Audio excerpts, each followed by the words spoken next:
Shalom Bapak Ibu Saudara semuanya yang dikasihi Tuhan. Jumpa lagi dengan Mesbah Doa saat malam hari ini. Mari kita siapkan hati kita untuk boleh datang menghampiri Dia, mengasihi Dia, menyembah Dia, serta menerima kebenaran firman-Nya. Mari kita siapkan seluruh hati kita, jiwa kita di hadapan Tuhan. Mari kita berdoa. Bapa di sorga, kami bersyukur untuk setiap kebaikan yang Tuhan limpahkan buat kami. Sungguh Engkau Allah yang baik, Allah yang luar biasa. Kami rindu Tuhan Yesus menghadirkan surga di bumi ini. Kami rindu Tuhan menjadi bagian untuk kemuliaan-Mu. Kami rindu Tuhan menjadi bagian sebagai alat yang Kau pakai Tuhan. Terima kasih Tuhan Yesus, mari Bapa perlengkapi kami lebih lagi. Kami mau Tuhan hampiri Engkau. Kami mau Tuhan sembah Engkau. Kami mau Tuhan Yesus kuasa Roh-Mu nyata atas hidup kami. Terima kasih ya Tuhan, Kau ampuni setiap kesalahan dan dosa kami. Kau Allah yang baik, Kau luar biasa. Terpujilah nama-Mu Tuhan. Di dalam nama Tuhan Yesus Kristus kami bersyukur dan berdoa. Haleluya. Amin.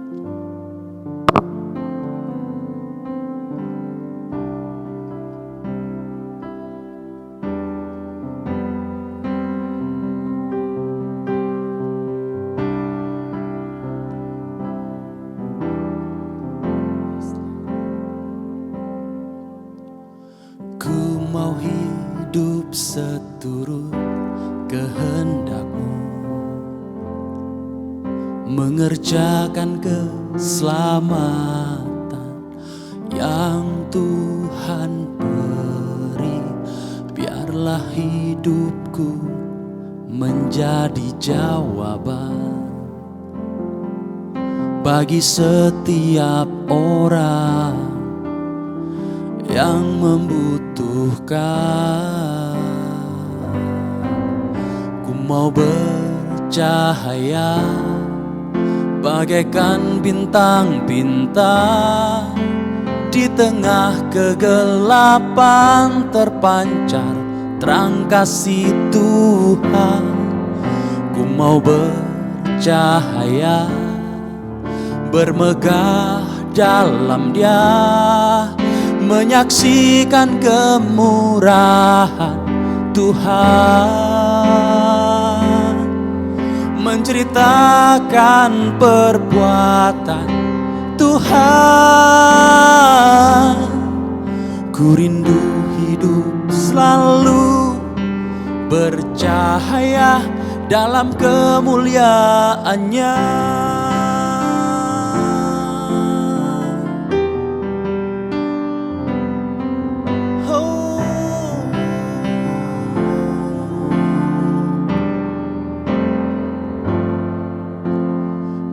Mau hidup seturut kehendak-Mu, mengerjakan keselamatan yang telah Kau beri. Biarlah hidupku menjadi jawaban bagi setiap orang yang membutuhkan. Mau bercahaya bagaikan bintang-bintang, di tengah kegelapan terpancar terang kasih Tuhan. Ku mau bercahaya, bermegah dalam Dia, menyaksikan kemurahan Tuhan, menceritakan perbuatan Tuhan. Ku rindu hidup selalu bercahaya dalam kemuliaan-Nya. Ku mau bercahaya bagaikan bintang-bintang, di tengah kegelapan terpancar terang kasih Tuhan. Ku mau bercahaya, bermegah dalam Dia, menyaksikan kemurahan Tuhan, menceritakan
Takkan pernah ku bawa selain yang terbaik, yang harum dan sejati di hadapan tatamu. Yesusku, terimalah korban syukurku ini yang mengalir di hatiku sebagai persembahanku. Takkan pernah ku bawa selain yang terbaik, yang harum dan sejati di hadapan tatamu. Yesusku, terimalah korban syukurku ini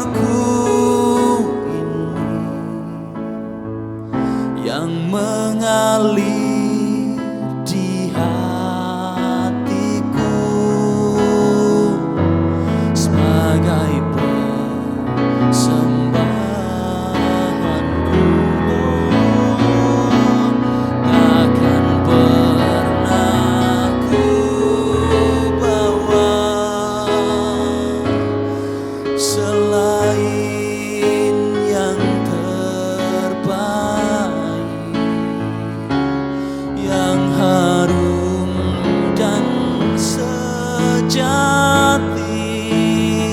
sejati di hadapan tatamu.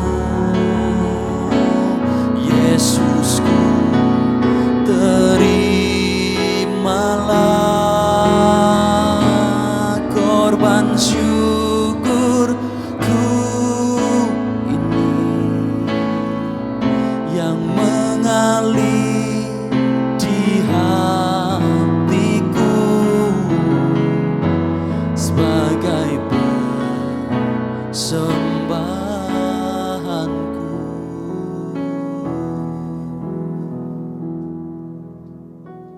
Kami mau Tuhan selalu memberi yang terbaik dalam hidup kami, Tuhan.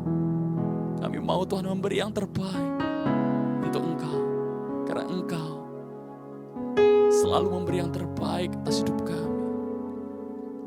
Terima kasih Tuhan Yesus. Terima kasih Tuhan. Kami siap untuk firman Tuhan malam hari ini. Berbicaralah atas kami. Di dalam nama Tuhan Yesus Kristus. Haleluya. Amin.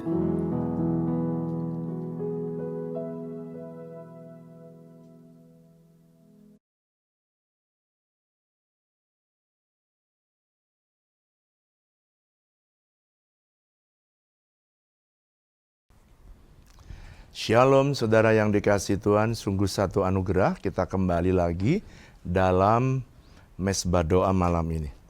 Dan saya berdoa supaya setiap kebenaran yang sampai kepada saudara adalah kebenaran-kebenaran yang akan menolong dan bisa membuat saudara makin cinta Tuhan, cinta firman Tuhan, dan saudara berjalan dalam kebenaran firman Tuhan. Sebab ini firman Tuhan ya.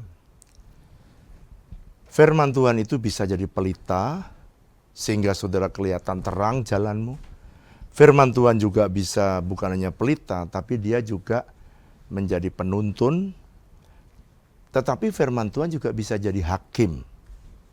Firman Tuhan bisa jadi hakim bagi orang yang menyimpang dari firman-Nya.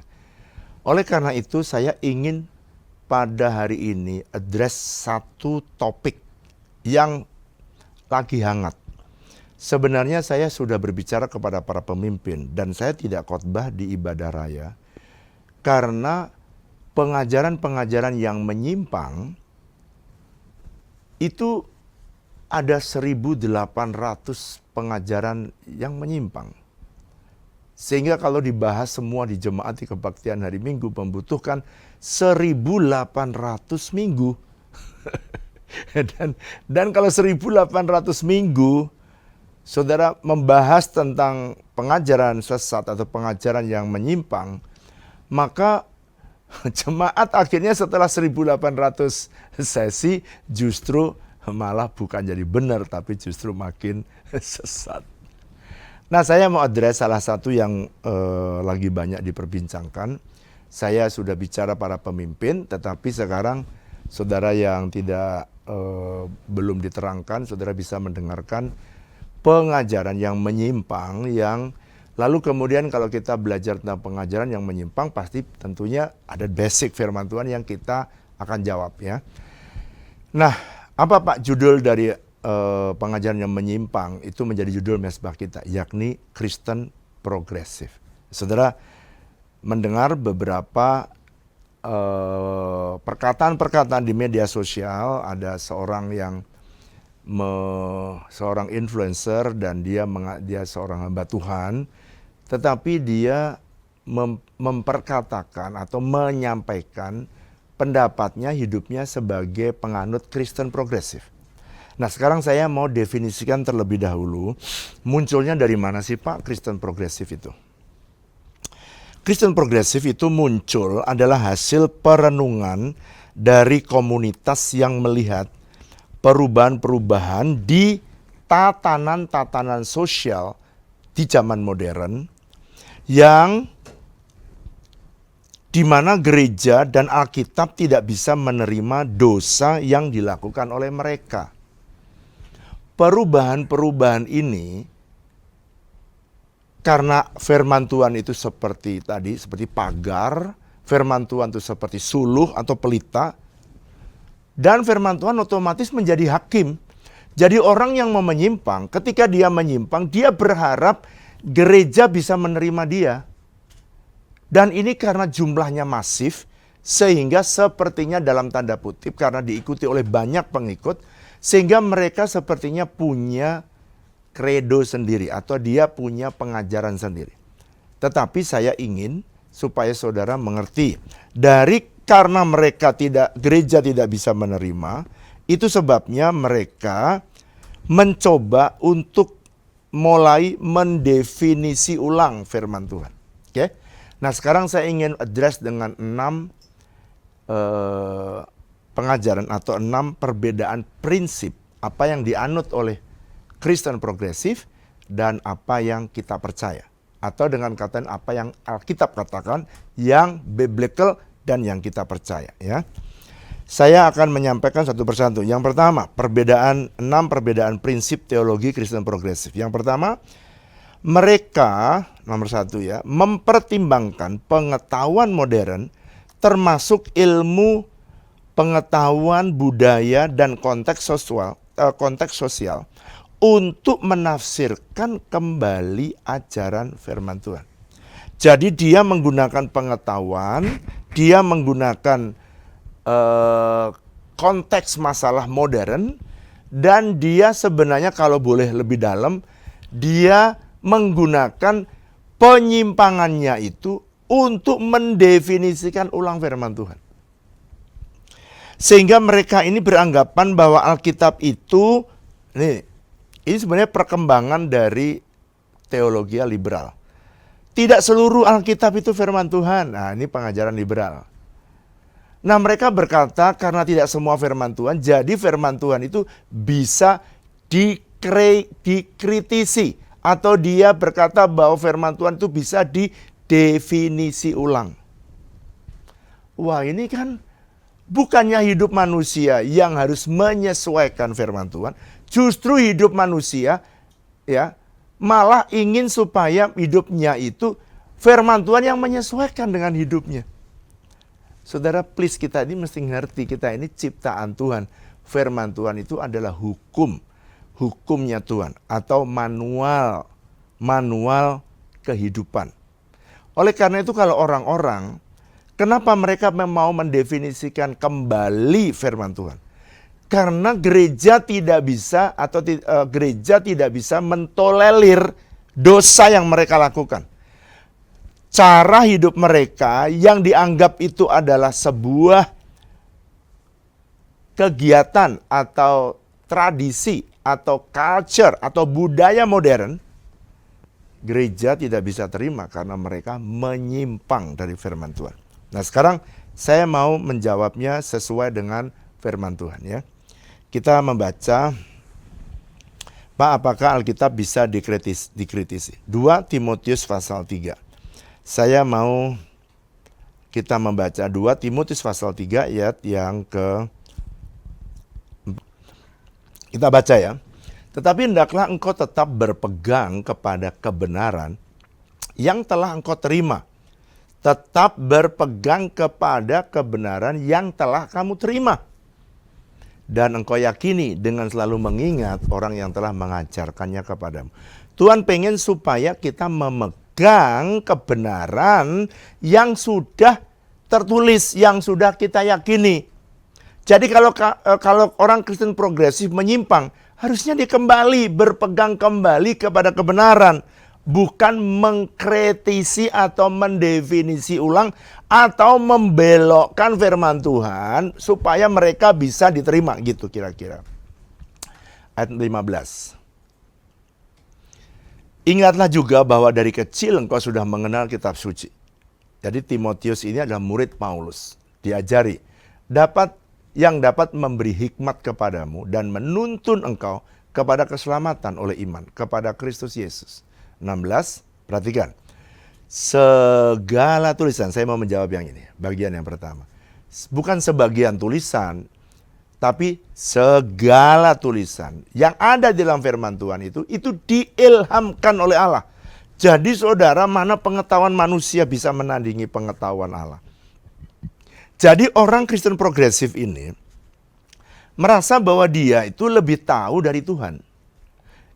Itu sebabnya firman yang tertulis, yang diilhamkan oleh Allah, mau dia kritisi. Dengan kata lain, dia merasa lebih tahu tentang bagaimana sikap dan culture dan etik dan cara hidup yang harus dihidupi oleh manusia supaya dia masuk dalam kerajaan surga. Tapi dia justru mau mengubahnya, merasa diri lebih tahu dari Tuhan.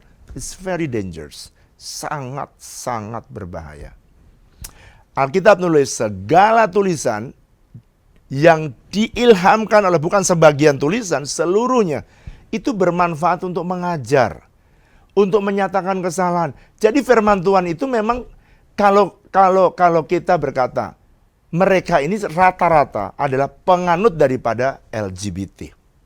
Dan mereka mau menerima, meng-accept.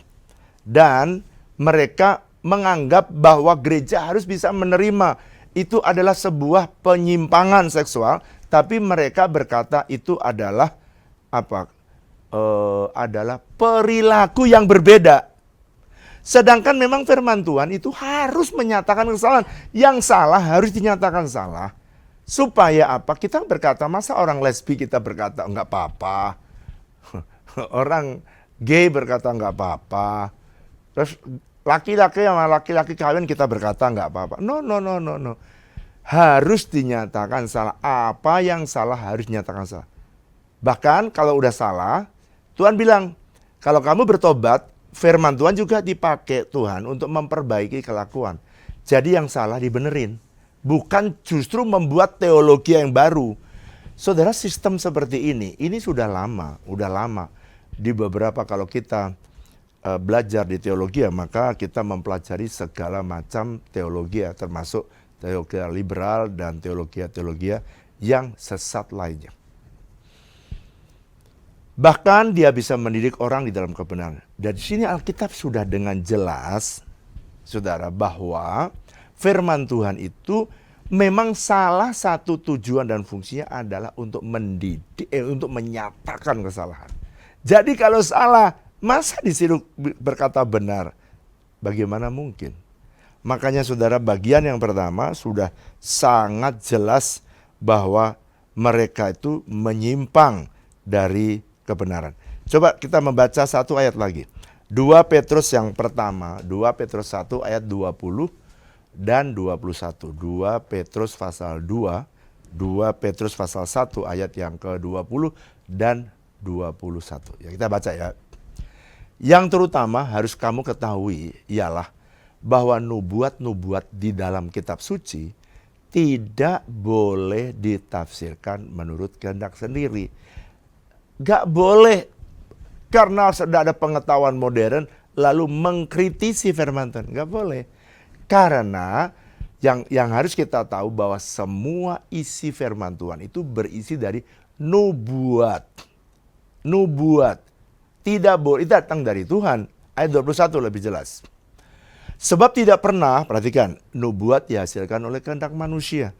Jadi Alkitab itu isinya adalah sebuah nubuatan yang datang dari Tuhan.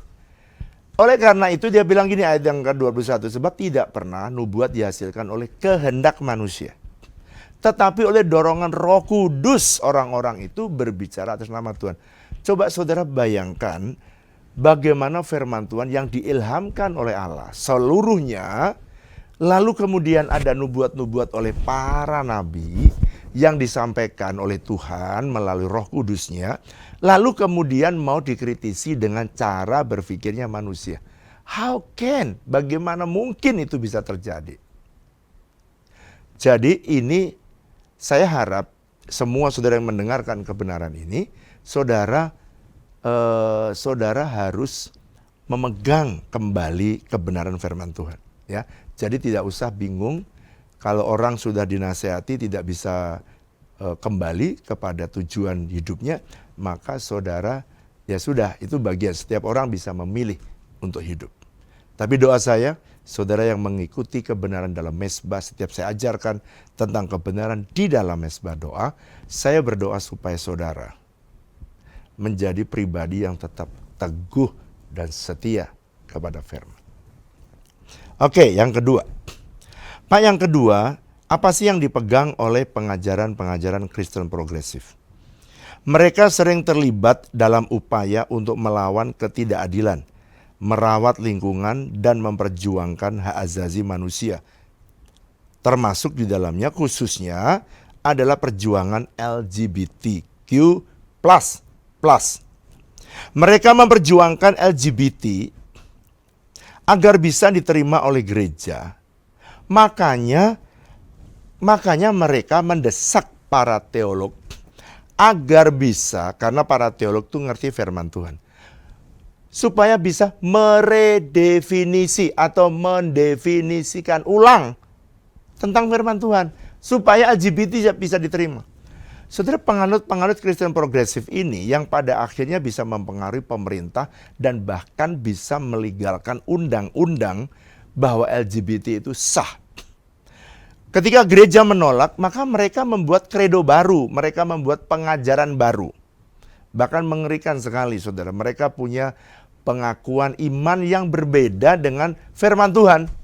Ngeri sekali.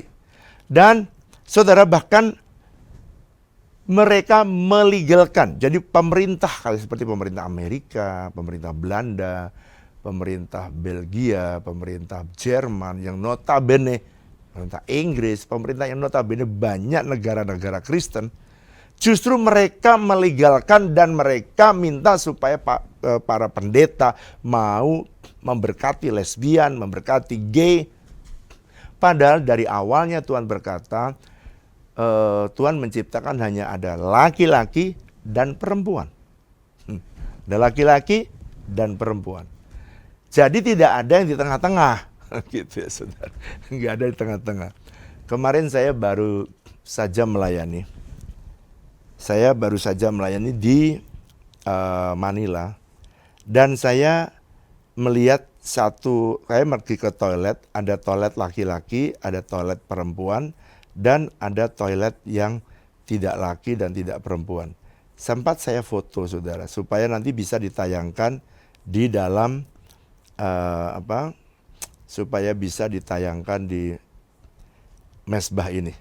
Dia ada laki, ada perempuan, terus di sampingnya no gender. Jadi ada laki, ada perempuan, terus ada gambarnya separuh laki, separuh perempuan. Jadi kan saudara lucu banget. Jadi yang masuk ke situ, coba sekarang kalau saudara lihat ya Lady Boy. Lady Boy itu mau masuk potongannya wanita, tapi alat kelaminnya laki-laki. Jadi kalau mau masuk ke perempuan, dia nggak bisa kayak perempuan, dia masuk laki-laki karena dia butuh urinoir, lalu kemudian teman-temannya semua laki-laki, takut semua. Padahal sebenarnya kelaminnya laki-laki. Oh my God, ini penyimpangan-penyimpangan di dalam dunia yang sudah semakin rusak. Tetapi saudara dan saya tidak boleh dari sejak dulu. Kayak begini sudah ada, bukan ini sesuatu yang baru.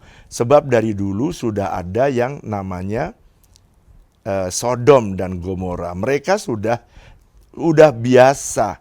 Mereka udah ada. Dia pikir apakah ini baru pertama kali? No. Sodom dan Gomora isinya orang-orang seperti yang hari ini ada. Dan saya berdoa supaya saudara bisa mengerti ya. Mereka memperjuangkan LGBT supaya mereka bisa diterima.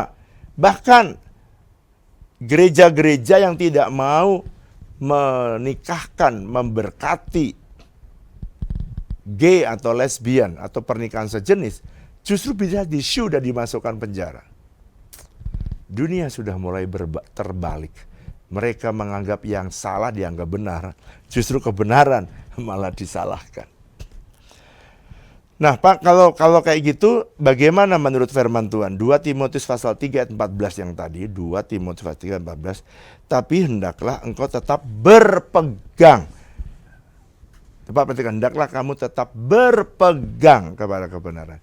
Walaupun teman-temanmu menyimpang, kalau di Indonesia, saudara masih belum ada toilet perbedaan. Belum ada toilet, no gender, nggak ada. Nggak ada toilet seperti itu. Tapi di Asia, kemarin saya udah di Filipina, Asia. Di Asia sudah seperti itu. Dulu saya lihat itu di Eropa, di Amerika. Kemarin saya melayani hamba-hamba Tuhan di seluruh Asia, kumpul di Manila. Dan ketika saya masuk di salah satu toilet gedung itu, ada tulisan laki, gender perempuan, lalu kemudian ada toilet no gender. Kenapa bisa begitu Pak? Ya, itulah pengajaran daripada pengajaran-pengajaran yang menyimpang dari firman. Yang ketiga, Kristen progresif, mereka menghargai perbedaan individu, termasuk perbedaan gender.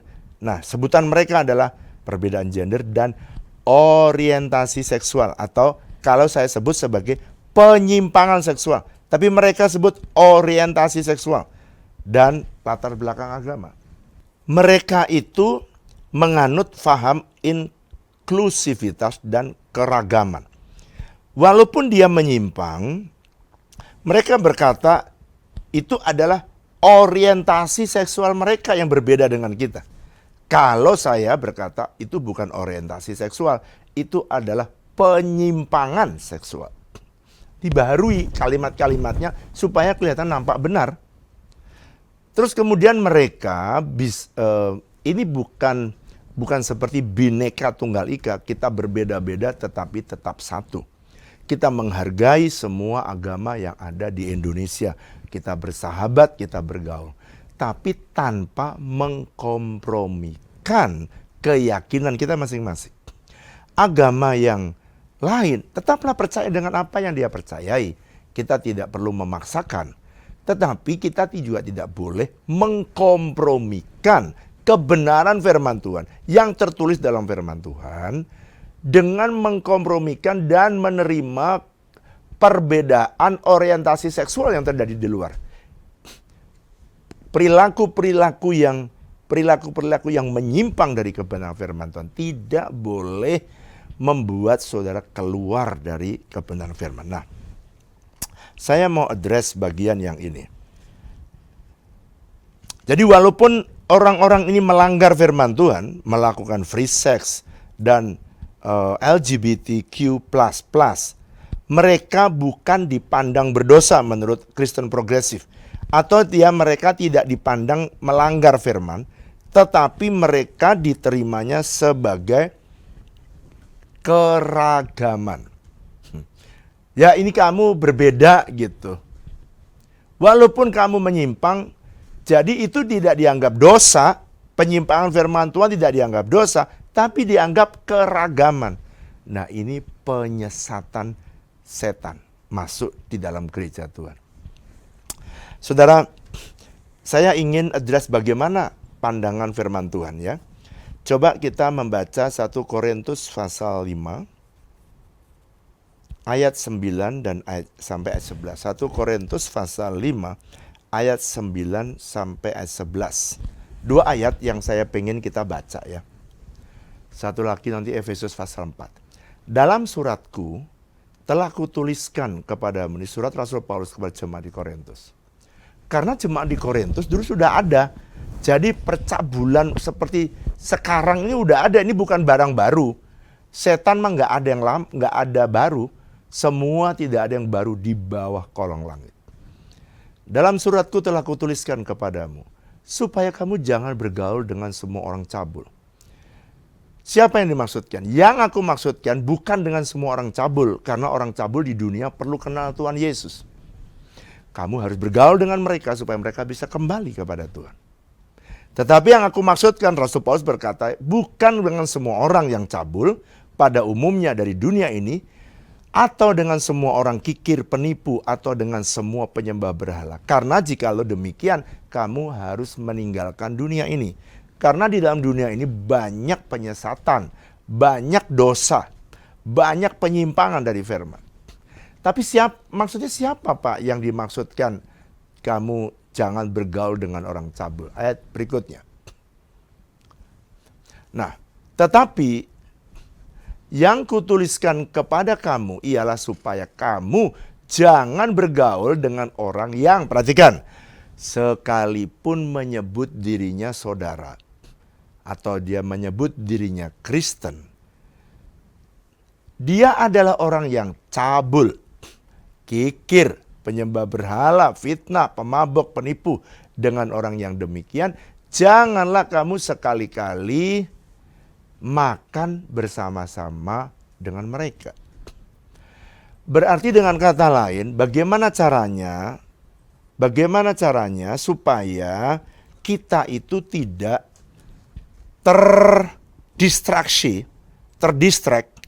oleh pengajaran Kristen progresif.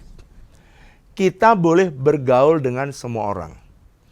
Tetapi Alkitab menulis, kita boleh bergaul dengan semua orang, termasuk orang cabul, termasuk orang LGBT. Kita boleh bergaul, bahkan kalau bisa kita kembalikan mereka kepada kebenaran. Tetapi dia bilang ini, kamu tidak boleh bergaul erat atau berkawan dengan orang yang notabene Kristen, ada di dalam gereja, tapi kelakuannya cabul, kelakuannya menganut LGBT, menyimpang daripada firman Tuhan dan senang berbuat dosa. Tuhan bilang, jangan bergaul dengan mereka atau bergaul erat dengan mereka. Sekarang penegasan yang lebih jelas lagi dalam Efesus pasal yang keempat. Efesus pasal yang keempat, ayat 5 ayat yang ketiga sampai ayat ke-7. Kita baca ya. Efesus pasal yang kelima, ayat 3 sampai ayat yang ke-7. Saya baca ya. Efesus pasal 5 mulai ayat yang ketiga. Tetapi percabulan dan rupa-rupa kecemaran atau keserakan disebut saja pun jangan di antara kamu, sebagaimana sepatutnya bagi orang-orang kudus. Terus, demikian juga perkataan kotor, kosong atau sembrono, karena hal itu tidak pantas. Tetapi sebaliknya ucapkanlah syukur. Terus, karena ingatlah itu baik-baik. Tidak ada, perhatikan ya, tidak ada orang sundal, orang cemar, orang LGBT, saya tambahin tuh. Itu orang cemar, orang sundal, orang serakah, artinya penyembahan berhala, yang dapat masuk dalam kerajaan Allah. Jadi dengan kata lain, orang-orang yang menganut penyimpangan seksual, mereka mau diterima di gereja dan dianggapnya sebagai bukan penyimpangan seksual, tapi dia disebutkan orientasi seks yang berbeda. Nah, ini yang menyesatkan bagi banyak anak-anak muda. Bahkan Kristen progresif yang diserang siapa, Pak? Anak-anak muda. Oleh karena itu, next slide. Janganlah kamu disesatkan dengan kata-kata yang hampa, karena hal yang demikian mendatangkan murka Allah atas orang-orang durhaka. Ayat ke-7. Sebab itu, ini statementnya. Sebab itu, jangan kamu berkawan atau bergaul erat sama tuh. Jangan berkawan, kalau bergaul itu semua orang. Tapi untuk saudara berkawan atau bersahabat, itu harus orang yang benar, yang hidupnya sesuai dengan firman. Oleh karena itu, saudara, penting sekali, Pak, gimana supaya saya tidak bisa menyimpang dari firman Tuhan? Ya, banyaklah duduk tenang di dalam hadirat Tuhan. Karena ketika saudara nggak duduk tenang, membaca firman, saudara diam dalam hadirat Tuhan, mana mungkin saudara bisa tetap hidup dalam kebenaran. Karena yang bisa menjagai firman, yang menjagai saudara dari firman, menjagai saudara hidup di dalam firman, ya hanya firman Tuhan. Makanya Daud berkata gini, lebih baik satu hari di pelataranmu daripada 1000 hari di tempat lain.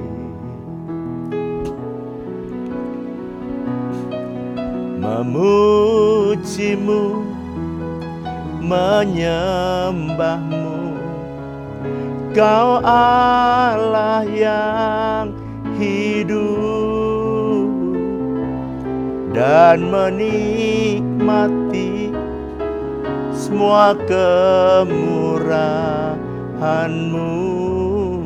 Katakan sekali lagi, lebih baik satu hari, lebih baik satu hari di pelataran-Mu daripada 1000 hari di tempat lain.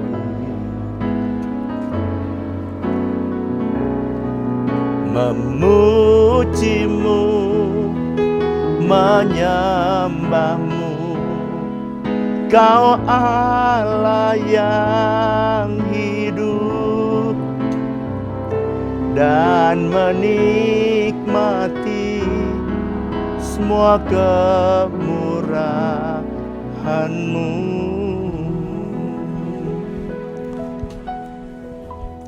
Itu yang menjagai saudara tidak keluar dari firman Tuhan ya. Makanya saudara di dalam ayat itu jelas-jelas berkata, jangan kamu bersahabat atau berkawan erat. Jangan kamu bergaul erat dengan mereka. Bahkan Tuhan berkata jangan. Kalau Tuhan berkata jangan, ya jangan. Kalau Tuhan berkata jangan terima mereka, ya Tuhan bilang jangan bergaul dengan mereka. Pak, kalau begitu gereja boleh nggak menerima orang LGBT? Jawabannya boleh. Kita punya ministry untuk menerima orang-orang yang punya kelainan, ya, atau orang yang menyimpang daripada orientasi seksualnya. Saudara, kita kadang-kadang kita punya persekutuan untuk para waria. Saudara, ada yang lesbi, ada yang gay, ada yang waria. Dan mereka, setelah mereka mendengar firman Tuhan, ada beberapa mereka yang akhirnya bertobat dan bisa kok kembali seperti laki-laki sejati, pakainya normal, rambutnya dicukur lagi, ganteng, normal lagi.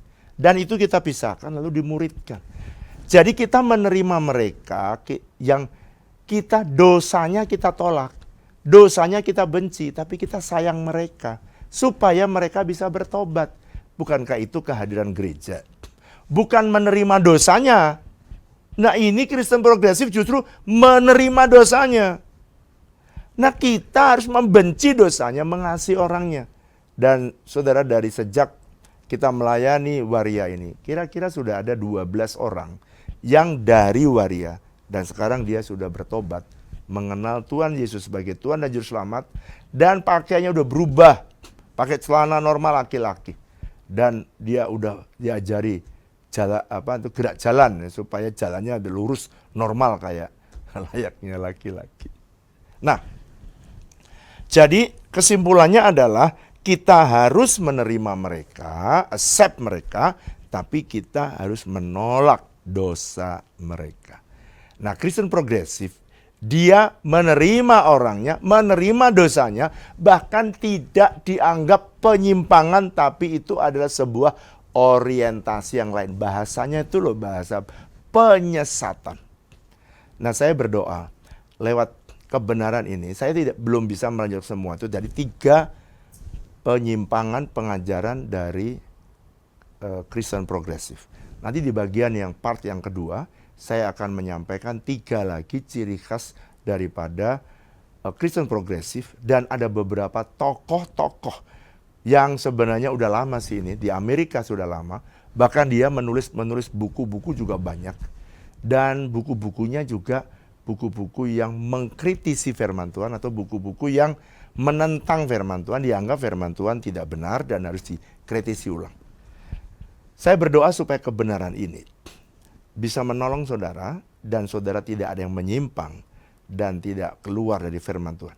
Sebab kalau kamu keluar dari firman Tuhan akan jadi hakim bagi setiap orang yang menyimpang dari firman-Nya.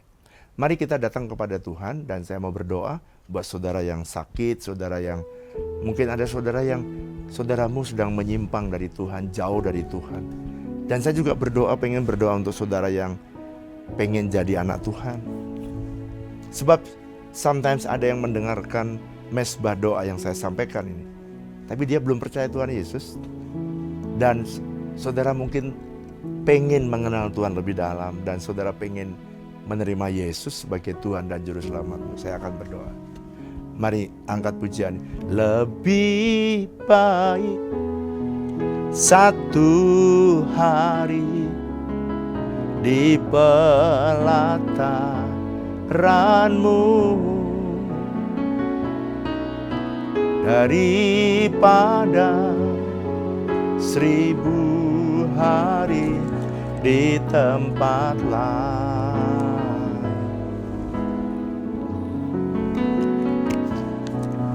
Memuji-Mu, menyembah-Mu, Kau Allah yang hidup, dan menikmati semua kemurahan-Mu. Mari saudara yang kok rasanya Tuhan aku mau. Pada waktu saya menyampaikan firman Tuhan ini, mungkin ada saudara yang menyimpang dari firman. Mungkin ada saudara juga yang terkecoh dengan pengajaran daripada Kristen progresif. Tapi saudara berkata, aku mau kembali, angkat tangan. Tuhan, aku berdoa biarlah ada anak-anak-Mu yang hari ini mendengar kebenaran ini. Biarlah Tuhan mereka tidak mengkompromikan dosa. Mereka tidak tergiur dan bahkan mereka tidak bercokol dan diam di dalam kesalahan dan dosa yang mereka lakukan. Aku berdoa bawa mereka kembali kepadamu, setia kepadamu. Sebab hanya firman Tuhan yang bisa menjaga kelakuan, tindakan hidup kami dengan cara yang benar. Kami berdoa secara khusus Tuhan mereka yang sakit. Tuhan, kami percaya bahwa semua sakit, penyakit telah dipakukan, telah disalibkan di atas kayu salib bersama dengan Yesus. Oleh karena itu aku berdoa, biarlah mereka mengalami kesembuhan secara supranatural dalam hidup mereka. Aku memberkati mereka, aku berdoa supaya kuasa kesembuhan mengalir. Baik yang sakit kanker disembuhkan dalam nama Yesus. Yang sakit tulang belakang disembuhkan dalam nama Yesus. Yang sakit ginjal, jantung, mata, Tuhan, diabetes disembuhkan dalam nama Yesus. Tuhan, kami berdoa semua yang sakit tumor disembuhkan, dipulihkan dalam nama Yesus. Tuhan, anugerah-Mu turun dalam hidup hamba-Mu ini. Jamah dan Kau sayangi, Kau sembuhkan mereka. Tuhan, aku berdoa untuk orang-orang, anak-anak-Mu yang membutuhkan keturunan ilahi. Aku berdoa supaya berikan Tuhan keturunan ilahi dalam hidup mereka. Mereka yang memerlukan mujizat dalam pekerjaan, bisnis, pekerjaan dan bisnis mereka, aku minta supaya Engkau bekerja dan membuka pintu surga-Mu dan memberkati mereka dengan berkat yang spesial, berkat yang berlimpah-limpah. Aku berdoa supaya kiranya Engkau sendiri Tuhan yang menatang mereka dan Engkau sendiri yang menuntun mereka sehingga pekerjaan mereka diberkati, bisnis mereka diberkati, keuangan mereka diberkati. Buka pintu surga-Mu. Sebab Tuhan berkata hanya berkat Tuhanlah yang menjadikan kami kaya. Susah payah tidak akan menambahnya. The blessings of the Lord will make you rich, and He add no sorrow of it. Tidak ada kesusahan ditambahkan kalau berkat itu datangnya dari Tuhan. Kebajikan dan kemurahannya terus mengikuti mereka. Tuhan, terima kasih. Sebentar kami akan berpisah, kami siap untuk menerima berkat-Mu. Biarlah berkat, kasih karunia dan damai sejahtera yang berlimpah-limpah dari Allah Bapa, kasih dan cinta dari Tuhan Yesus Kristus, persekutuan yang manis dengan Allah Roh Kudus, kiranya menyertai saudara sekalian mulai hari ini, bahkan sampai selama-lamanya. Yang percaya sama-sama katakan amin. Selamat malam, sampai jumpa di mesbah doa berikutnya. God bless you.